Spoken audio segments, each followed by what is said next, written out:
Me? Well, welcome to ALG. We are tonight honored to have the opportunity to interview Vicki Kelly, candidate for Charles County School Board. And with your permission, well, thank you. We will jump right into her questions. Sure. The first one is, what do you think are the three biggest issues that are facing the Board of Education and Charles County Public Schools? Okay. The three biggest that I think are the Maryland College and Career Readiness implementation, parent and community involvement, and obtaining adequate funding for our school system. For the Maryland College and Career Readiness program, I think the standards are good. They're a good path forward, but I think the testing, the implementation with the testing and with teacher evaluations based on that testing is a little too much. It's kind of a shock to the system. So I think it needs to be phased in a little bit more. As far as getting more parents and communities involved, or community involvement with education, parent involvement is the key to student success. A lot of parents think that they don't have the time, maybe they work full time, or they're pulled in 50 million different directions, but parent involvement doesn't mean that you have to agree to chair the Winter Wonderland event at your child's school. You can just be involved by going over their homework with them, checking in with their teachers, maybe just attend an event, once in a while. That's a great way to get involved. It also involves teaching your children that education is important. Everybody starts out on the same level playing field from day one. So what you do with that is up to you. The third item would be obtaining adequate funding for our schools. Since the school system commands a large chunk of our county budget, it's important that we be good stewards with that money. I think it's important to be efficient, look for synergies, and ways to really get the most bang for our buck. There was a science experiment that some of you may know about that a sixth grader from Pittsburgh did recently, and he found out that he could save his district $21,000 a year, and if it was rolled out at the federal government level, it would be millions of dollars. And all they had to do was change the font that they used in their printing production, which is kind of a neat thing and great that it came from a science experiment. So I think there are lots of opportunities that maybe we just haven't tapped into yet that maybe we could do as well. It's important to have a financial formula that works for the school system. We shouldn't have to be negotiating back and forth every year. It should be understood that if we're doing the best that we can with the money that we have, that the money that we're requesting each year is really because that's what we need. And you can't expect to have out-of-this-world test results with a system that has an inversely proportionate pay scale for their teachers and for their schools. Very good. All right, well, jumping right ahead to number 2. What in your background and current activities have helped prepare you for this position, and what sets you apart from the field? Okay. I have an MBA in Management Consulting and Marketing, and a background in performance metrics, finance, budgets, and setting priorities. So I've kind of been doing this thing in the background for a long time now. I'm already involved in our schools. I've been the PTO president at Matula for the last 2 years of my 3 years on the board. And in 2013, I was granted the Parent Involvement Matters Award for Charles County from the Maryland State Department of Education for my involvement in getting parents involved at the schools. We hosted a Donuts with Dad event 2 years ago, and we did it on Columbus Day because we knew a lot of dads weren't going to be working. And we had 150 dads plus all their kids come to our school before school started for donuts. This year we did it, and it was 200 dads, and we had them bring a book. So it was neat to see so many dads actually cross the threshold to show their kids that education is important, it's something we can do as a family, and we can have fun and grab a donut before school starts too. I also sit on the Weekday Child Care Board of Advisors for Blessed Lambs Preschool, so I'm regularly making budget decisions and management decisions throughout the year for that. I serve on the Town of La Plata's Parks and Recreation Commission. We've been working hard to try to bring some amenities to the town residents as well. And we work with the town council and the town government, we work with citizens, we work with other organizations. So I feel like stepping into the role with the Board of Education, I would be able to do that at the county level as well. I also work with the senior citizens group to find a chess club coach for Matula Elementary, and Mr. Preble has been there for 2 years, and we're waiting for him to come back next year as well.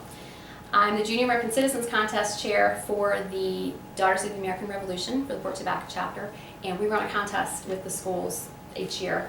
I've been doing it for 5 years. The first year we did it, we had 8 entries, and this year we had 425. And we had so many that our state conference couldn't accommodate all of our winners. So we had to have a local one as well, just for ourselves. I've already been working with the Board of Education to improve security at schools and was successful. We presented the board with some recommended solutions for improving security at Metula, and we were put in with the pilot program this year, which was very successful. It's going to be rolled out system-wide next year. I'm a product of Charles County Public Schools and the daughter of a recently retired Charles County Public School educator, and I have family heritage here since the early 1700s in Charles County. I'm also sending my 3 children through the school system, so I have a vested interest in making sure that we do the best we can for our students. I'm locked into the system until 2027, so I'm not going to let my kids down, and I'm not going to let yours down either. Very nice.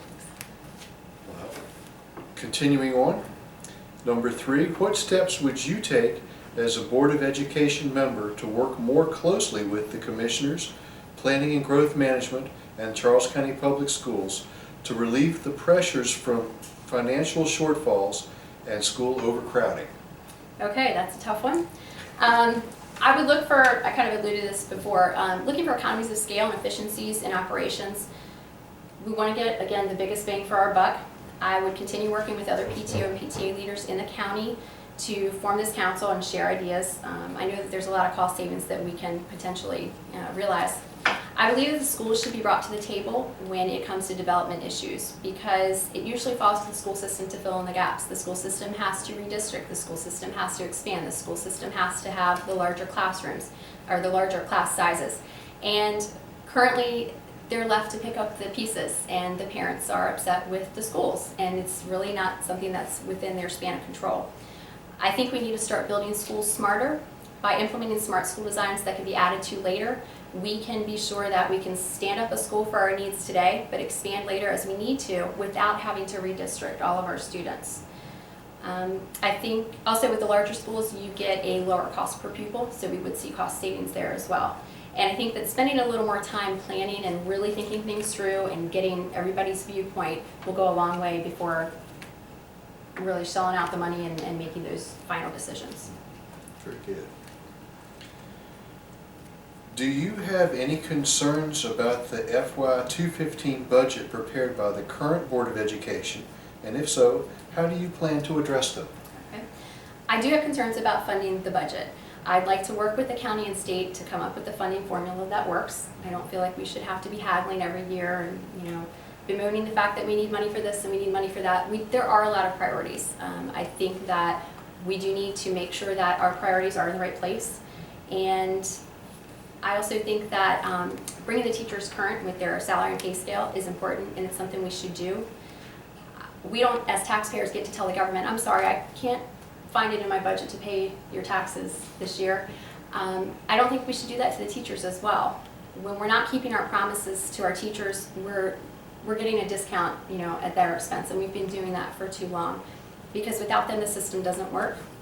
And we're only devaluing teachers when we don't deliver on our promises. And we're sending a bad message to our students that you can promise and you don't have to deliver. So when we devalue our teachers, we're devaluing education. There is no better investment than in the education of our children, because they're our future. I think it's time to categorize and prioritize teacher salaries as one of those mandatory items, like healthcare costs, things that we are obligated to honor because they are contracts. I think we need to pay them what we promised them and what they've earned, and let everyone get back to the business of education. The building inventory that's been conducted this year is another area. I think it's a very good first start. I think we're going to be playing catch up because a lot of things have been kind of on the wayside for a while to try to make things work in other areas. And I know, like with Metula and Wade, they're still waiting to have their kindergarten wings expanded as well. Perhaps presenting multi-year budgets to show the county what's coming down the pike would be a good way to bridge that gap of understanding, where it's a little easier to justify what we need this year, and maybe next year our costs won't be so high because this year this is a big item that we have to deal with. Very good. Thank you. Okay, thank you. Now we get to jump into the wild card question. Okay. And again, this is 5 minutes. If you will reach into the bucket and pass your selection to me, thank you.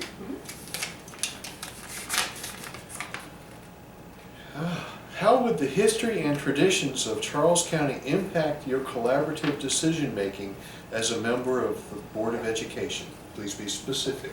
Okay.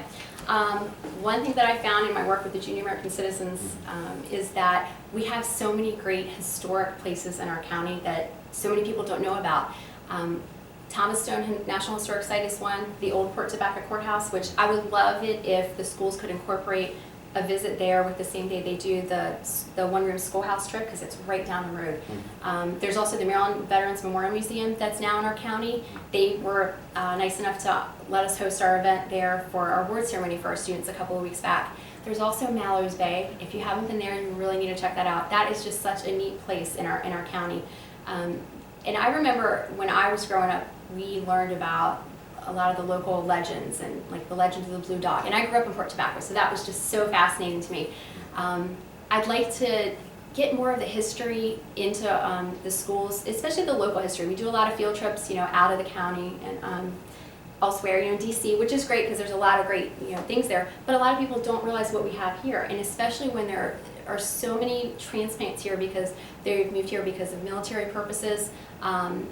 If they didn't grow up here, they may not already know what's here. But we have the Dr. Mudd House. We have a lot of really neat places that would be school trip, worthy, or even over the summer, if a teacher wants to put together a list of things to do over the summer for their students to do with their families, that would be a neat thing to do, where you're continuing that education beyond the classroom, with the family, or with friends or things of that nature. But Mallows Bay is really neat. I really liked going there with the old shipwreck. There's the Nanjamore Environmental Center, of course, that the school system runs. I was not a big history fan growing up when I went through school, and I really didn't get into it until I got pregnant with my first child, because I was trying to think of a good name. I wanted to have a name that meant something. I didn't know anything about my family's genealogy, so I got into it, and now I really enjoy it. My family's been here since the early 1700s. And there's just so much I still don't know. I wish I paid more attention in history class. But if we can make more things more real to students, and something that they own, that is from where they grew up, I think that might give them a little more pride, a little more interest in what kinds of things they do. Very good. Okay, thank you. Well, thank you very much for devoting this time to ALG and Thank you, Russ. submitting to this interview. We will look forward to seeing it online. Okay, that's great. Thanks so much. Thank you Appreciate very it. much. Was that your question? That was